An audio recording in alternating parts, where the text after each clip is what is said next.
We're watching as that door is now opening for the very first time. And I'm actually going to go ahead and pause for a moment and let's see who is the first to emerge. Again, we are waiting for Evan Gershkovich, Paul Whelan, and Alsu Karmasheva, all American citizens who have been detained in Russia, sentenced to 6 years or more. In the case of Alsu, 6.5 years in prison. Evan and Paul, 16 years in prison. Let's just pause and take in this moment.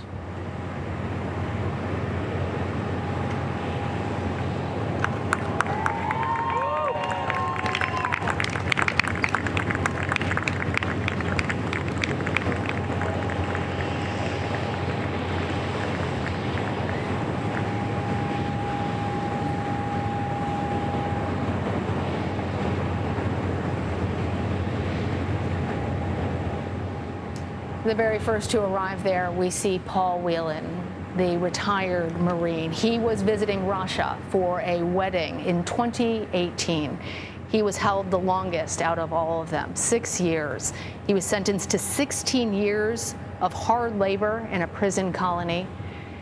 He was accused of trying to be a U.S. spy.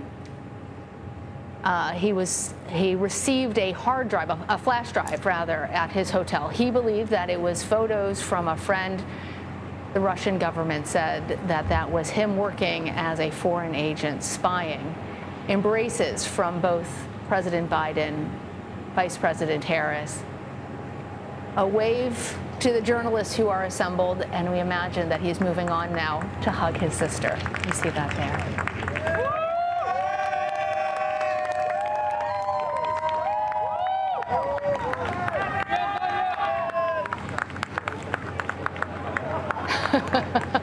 Now also at the bottom of that plane back on U.S. soil, Wall Street Journal, Evan Gershkovich. He was arrested back in March of 2023, convicted on espionage charges. The State Department said journalism is not espionage. It is not a crime. He has been detained for 491 days. Earlier, we saw as his colleagues at the Wall Street Journal applauded his release as soon as his plane took off from Turkey. The Wall Street Journal's homepage reading, Evan Gershkovich is free.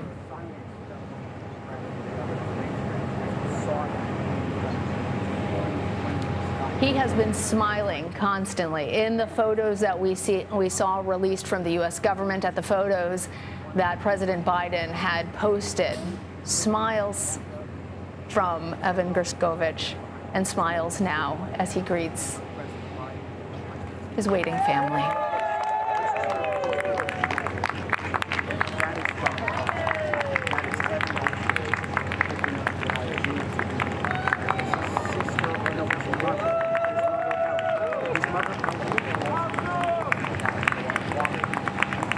the third to land. Alsu Kurmasheva, a mother of 2 teenagers, a Radio Free Europe correspondent. She's a Russian American. She lives in Europe, or had prior to her detainment by Russia. She went to see her ailing mother in the country when Russia accused her of spreading false information about Russia's military. She's the mother to 2 teenage girls, her daughter Miriam, about to celebrate her 13th birthday. President Biden remarking on that happy occasion, the fact that she would be home for that birthday tomorrow, making actually the White House press corps sing Miriam a happy birthday, and here she runs to her children.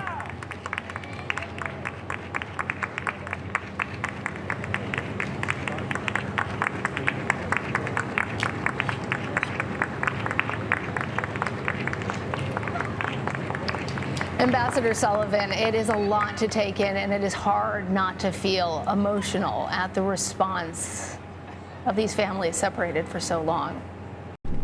It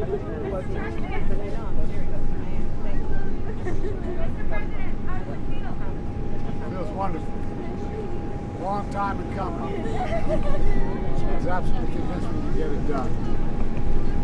And then when I said, alliances make a difference. They stepped up, they took a chance for us. And it mattered a lot. So I was delighted they're home. You said earlier that all these negotiations require tough calls. What was the toughest call in this one? Toughest call in this one for other countries. Because I asked them to do some things that were against their immediate self-interest. And really very difficult for them to do, particularly Germany and Slovenia. Slovenia came in at the last minute, and I tell you what, the Chancellor was incredible. He was incredible. So what's your message to other countries that may think that taking Americans into their custody, unlawfully detaining them, would be a good way to get something that they want from us? Hey, look, that's been the case for all of history. My job is to make sure, number one, they don't get them. If they do, we get them back. I don't buy this idea that you're gonna let these people rot in jail because other people may be captured. We'll set out all the notifications to all the other countries, all our citizens, what countries not to go to, what to do, what not to do, and they got to pay attention. We got more work to do. So. This is an extraordinary day, and I'm very thankful for our president and what he has done over his entire career, but in particular as it relates to these families and these individuals, what he has been able to do to bring the allies together on many issues, but in particular this one. This is just an extraordinary testament to the importance of having a president who understands the power of diplomacy and understands the strength that rests in understanding the significance of diplomacy and strengthening alliances. This is an incredible day, and you can see it in the families, in their eyes and in their cries. When did you know you got the deal done? A while ago. We got to make sure, wanted to make sure everything was in place. And Slovenia made the right move at the right time. So anyway, look, it's time to trust. I mean it. I know everybody thinks I talk about the notion of relationships with foreign policy with other countries. Much of it, and you've heard me kid with Barack, kid me, all politics is personal. It matters. Other leaders trust you, you trust them, and you get things done. And that's how this got done. A lot of help. Anyway, thank you. How worried are you that the Middle East is?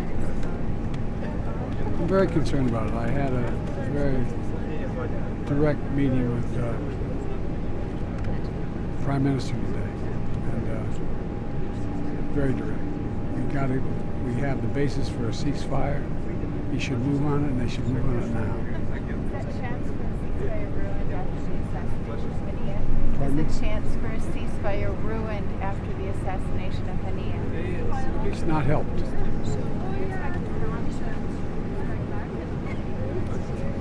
That's all I'm going to say right now. Thank you. Thanks, everyone.